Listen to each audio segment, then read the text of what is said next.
This is where it all began, where I almost lost my entire life to drug addiction. My story really starts at age 16. I was hanging out with the wrong crowd. Bad people started to attach themselves to me. And at age 16, I started using marijuana experimentally.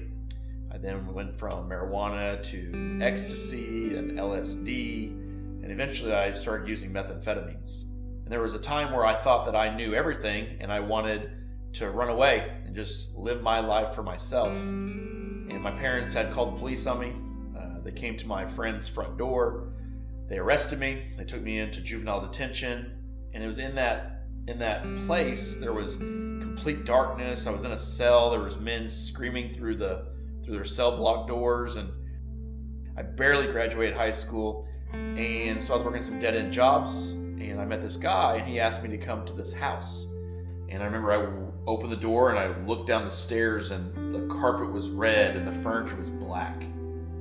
And I called it the Devil's Den because it looked exactly like the place where the enemy would come to destroy my life. And little did I know that this place was a meth house.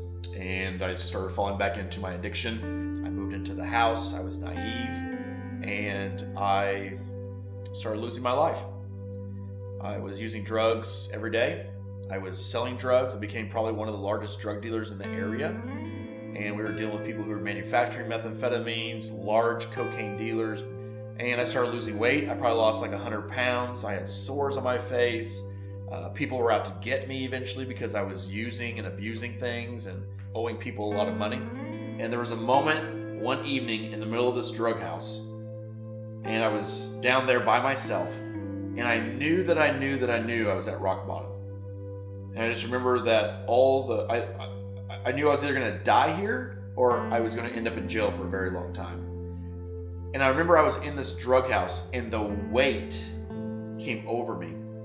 And I fell to my knees.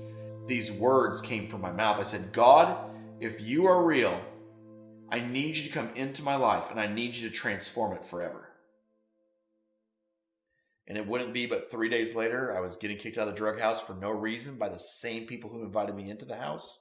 And I remember yelling at them. I was like, where am I going to go? Like, I have nowhere to live. And they said, it doesn't matter. Just get out of here. You don't belong here anymore. And I got into my vehicle. I remember I was driving and I was crying. And something in that car said, go home. You'll find safety there. And so I showed up at my mom's front door. She let me in. She barely recognized her own son. And I asked if I could move back in. And she said, if you get clean, you can move in here. And so I made the decision to get clean that night. And 3 days passed, and I was going through withdrawals. I was very sick. And on the third day, I remember I woke up out of my withdrawals, and I looked at my phone, and there were all these voice messages and text messages of people who wanted me to come back to my old life. And I shattered my phone in an instant. And since that day, everything has transformed in my life.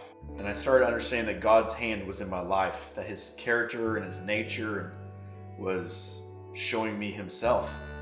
And so it was September of 2012 that I gave my life to Christ. I went back to school. I became a registered nurse in 2008. And just recently, in 2017, I became a board-certified nurse practitioner. And my whole life really can be summed up with one verse, Psalms 118. It says, I cried upon the Lord answered me, and he set me in a higher place. And he's doing just that today. I'm standing here now at the very location where the devil tried to destroy my life, here at the Devil's Den.